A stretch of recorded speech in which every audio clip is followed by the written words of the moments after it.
Costa Mesa, 911. What's your emergency? There's a dead body. A dead body? She's bleeding from the head. Please hurry. In the quiet coastal city of Costa Mesa, California, an Army veteran's father steps into his son's bedroom and freezes. A young woman lies face down, partially undressed, blood soaking into the bed beneath her. Across the back of her sweater, the words, "All yours," are scrawled. A tiara rests on her head. She's been shot twice. His son is nowhere to be found.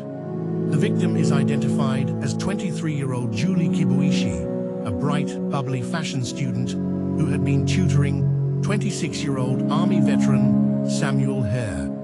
Julie's friends knew her as warm and generous, the kind of person who would drop everything to help someone in need.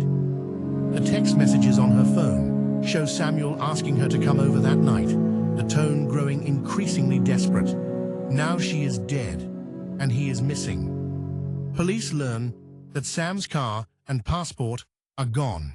His past makes him a person of interest. Years earlier, he'd been charged, though acquitted, in another killing. As a combat veteran, he's skilled with firearms. An all-points bulletin goes out, and detectives begin tracking his accounts. Withdrawals are being made at ATMs across the area, nearly $2,000 gone. But the surveillance footage is a twist no one expects. The person draining Sam's account isn't Sam. It's a teenage boy in a hoodie. The teen is 17-year-old Wesley Freilich, who says the card came from a man named Daniel Wozniak, a struggling local theater actor who lives in the same complex as Sam. In Sam's apartment, police have already found an invitation to Wozniak's upcoming wedding. They find Wozniak at his bachelor party. At first, he plays innocent, claiming Sam gave him the card for some kind of scheme. But when detectives mention DNA testing, his confident performance begins to crumble. Under pressure, and fearing his fiancée might talk, Wozniak begins to tell a story darker than anyone imagined. He says that on May 21st, he lured Sam to a local theater under the pretense of moving boxes. When Sam bent down, he shot him in the head. Sam didn't die right away. He begged for help. Wozniak fired again.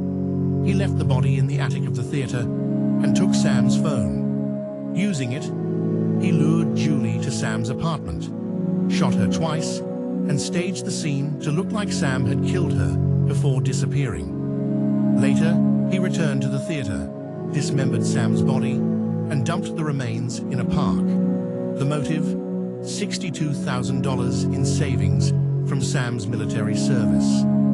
Wozniak wanted it to fund his dream wedding and honeymoon. The final break comes when Wozniak's own brother hands police a bag containing Sam's passport, bloody clothes, and the murder weapon. In 2015, Daniel Wozniak is convicted of 2 counts of first-degree murder. In 2016, he is sentenced to death. His fiancée, Rachel Buffett, is convicted of being an accessory after the fact. 2 young lives, one a veteran, the other a gifted student, destroyed for greed. Stories like this leave communities haunted, the families trapped in an endless loop of grief. Some cases are solved quickly. Others can take decades before the truth surfaces. And in some, the silence stretches so long it feels unbreakable, until the day it cracks. On a freezing night in December of 1979 in Cedar Rapids, Iowa, 18-year-old Michelle Martinko attends her high school Christmas banquet. Afterward, she stops at Westdale Mall to look at a winter coat she's been wanting. Shoppers see her browsing alone. Hours later, her car is found in a far corner of the mall lot. Inside, Michelle is slumped forward, stabbed more than 20 times in the face and chest. Nothing has been stolen. This is not a random act. It's personal. Detectives collect blood from the scene. Some of it Michelle's, some belonging to the killer.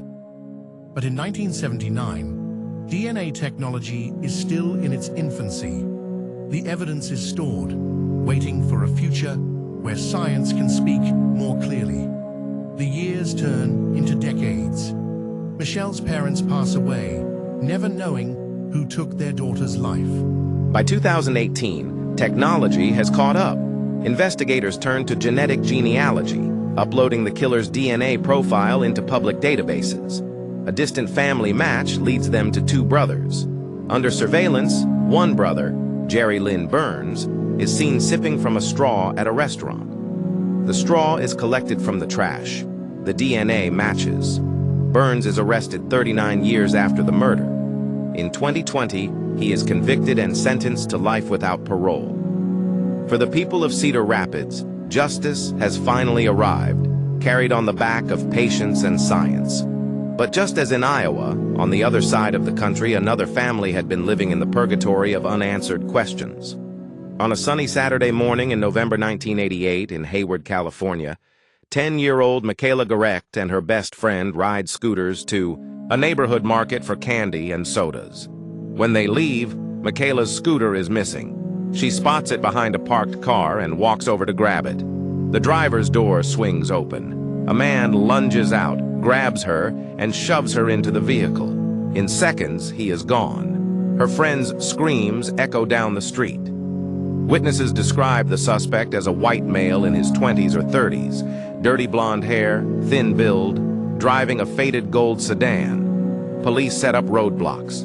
Helicopters sweep the skies. But Michaela has vanished. Her mother, Sharon Murch, refuses to let her daughter's face fade from memory. She becomes an advocate for missing children, appearing on television, speaking at events, keeping hope alive for 32 years. In 2018, detectives re-examining the case find a chilling link. DNA from another abduction matches David Misch, a convicted murderer already serving time for multiple killings. Misch has long been suspected but never charged. Now, with the DNA and corroborating witness accounts, the pieces come together.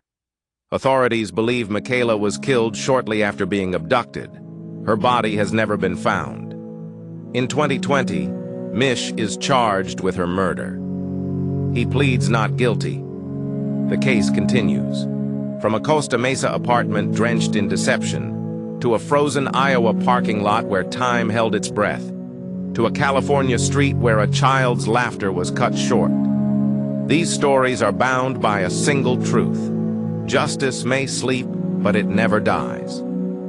Advances in science, persistence in investigation, and the refusal of families to surrender to silence mean that even decades later the past can still be made to speak. They were daughters, friends, soldiers, dreamers. They were stolen by greed, by rage, by the worst of humanity. But when the truth finally arrives, it carries their voices, and it speaks for them.